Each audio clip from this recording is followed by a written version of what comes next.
What's up, Football Daily? With the World Cup now done, attention quickly turns back to the Premier League, which returns to our screen in just a week's time. Here are 10 players you need to keep an eye on once the season resumes. 10. Bukayo Saka.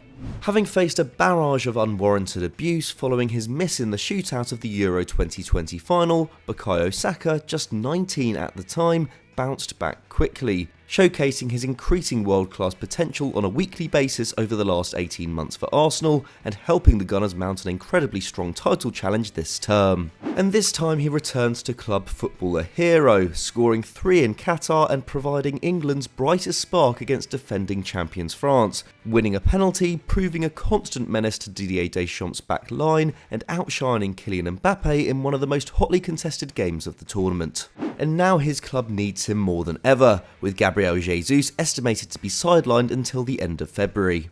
Vital to the Gunners' attacking play, Jesus registered 5 goals and 5 assists before leaving for Qatar with Brazil, and now Saka must bear even more creative burden, already leading the assist charts at the Emirates with a 2.2 key passes per 90 also a squad high. As Mikel Arteta chases the club's first title since 2004, when Saka was just 2 years old, he will be relying heavily on the right winger to make things happen in the final third. 9. Nayef Aguerd.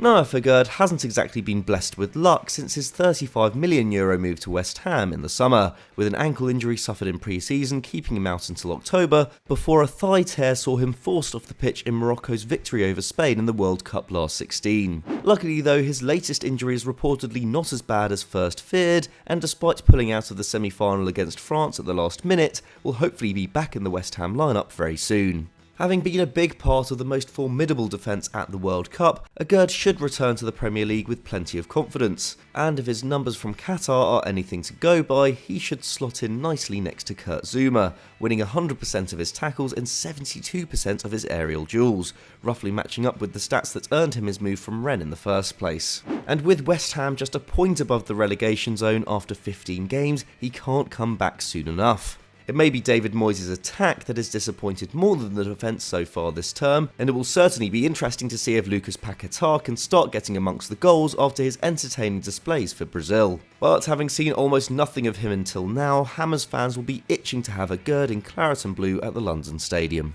8. Kaoru Mitoma.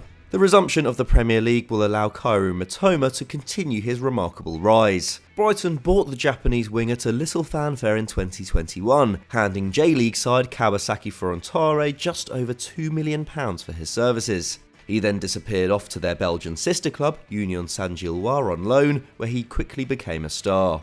Mitoma scored 12 and assisted 6 across a sensational debut campaign in Europe, helping USG finish top of the regular season table before coming second overall. This earned Mitoma a chance back at Brighton, and gradually he worked his way into Graham Potter and now Roberto De Zerbi's plans. In the 3 games leading up to the World Cup, he scored 2, assisted 1 and was generally central to the Seagulls' attacking play as they secured big wins against Wolves and away at Arsenal. And before 2021, he had never featured for Japan, but now the 25-year-old is a firm part of the Blue Samurai squad, heading to Qatar where he bagged an assist in their famous 2-1 victory against Spain and was highly effective off the bench. Technically gifted and tenacious in the tackle, 2023 could be another huge year for Japan's latest sensation. 7. Ollie Watkins.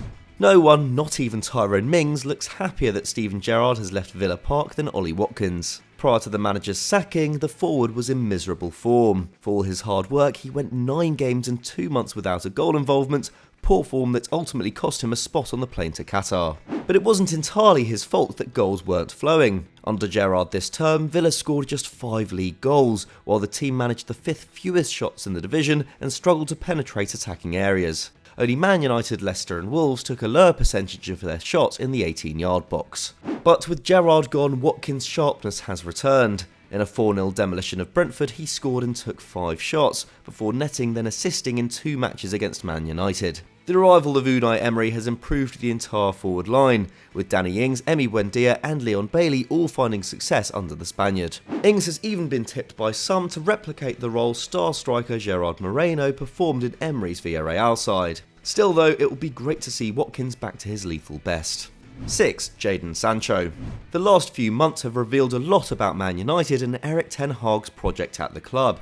One of them is the fact that Bruno Fernandes is once again the main man at Old Trafford, with the side's attacking performances taking a huge dip when he's not on the field. And this was also seen at the World Cup, where the playmaker was Portugal's talisman, scoring 2 and assisting 3 in 4 appearances. But perhaps the player of most interest at United right now is one who didn't even make it to Qatar. Jadon Sancho has hit the first major hurdle of his career this season, benched by Ten Hag and looking a shadow of the player he was at Dortmund when he has been on the field, with all his attacking numbers taking a big hit as he dropped out of Gareth Southgate's England setup.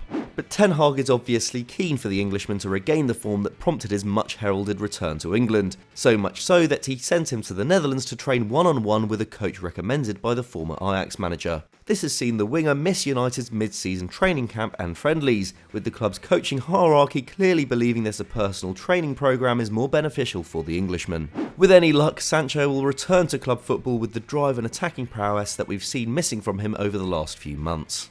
5. David Brooks.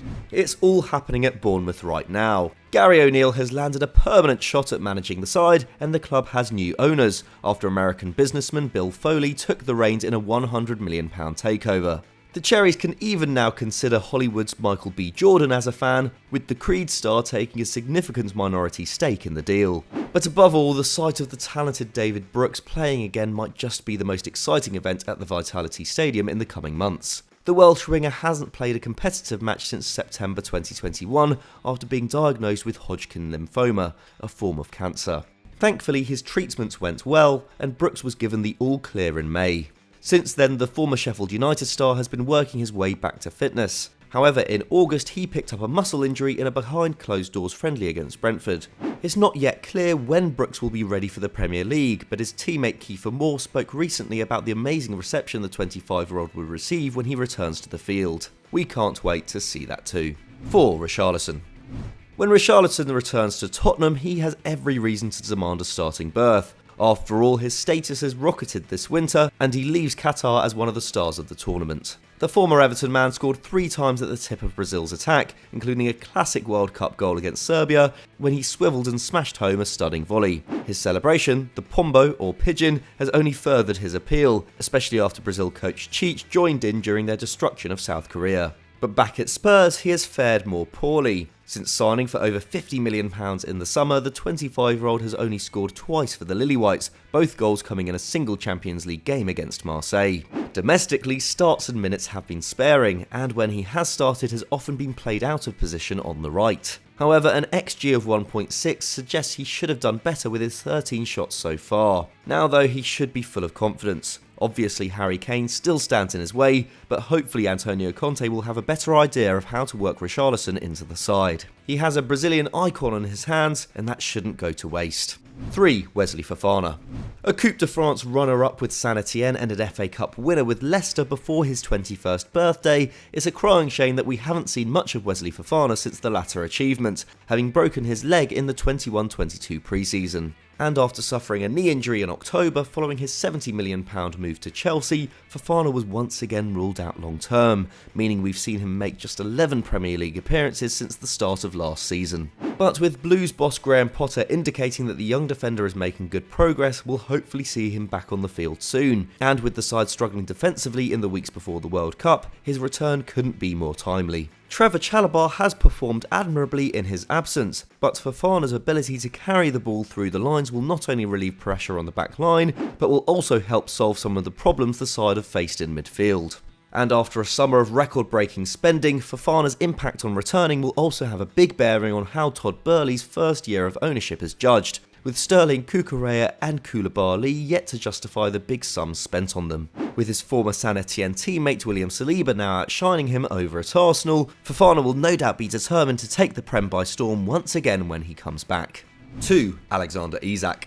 Speaking of taking the Premier League by storm, Alexander Isak looks set to do just that after signing for Newcastle at the end of the summer, scoring an excellent goal against Liverpool on his debut, adding another from the spot against Bournemouth 2 games later, and taking almost 3 shots in the box per 90 minutes. A hamstring injury has sadly kept him out ever since, and after reportedly suffering a couple of setbacks on his road to recovery, he isn't guaranteed to be fit enough to start in the Magpies' first game back. What's more, Callum Wilson has produced the goods in his absence, scoring 6 and assisting 2 in 10 starts and muscling his way into England's World Cup squad in the process. The former Bournemouth man will be full of confidence on returning to St James's Park. But Wilson himself doesn't have the best fitness record, while he and Isak both have experience of playing in a 2 if manager Eddie Howe sees that as an option. One of the most interesting striking talents to have emerged in recent years, Isak's return is a big boost for Newcastle's hopes of finishing in the top 4. 1. Eddie Nketiah. A second Arsenal player on this list might seem like us overdoing it, but given their form before the World Cup, there's no doubt all eyes will be on the Emirates when play resumes on Boxing Day. And while Bukayo Saka and Gabriel Martinelli will both be under pressure to continue their excellent form in Gabriel Jesus' absence, we are most interested to see if Eddie Nketiah rises to the challenge.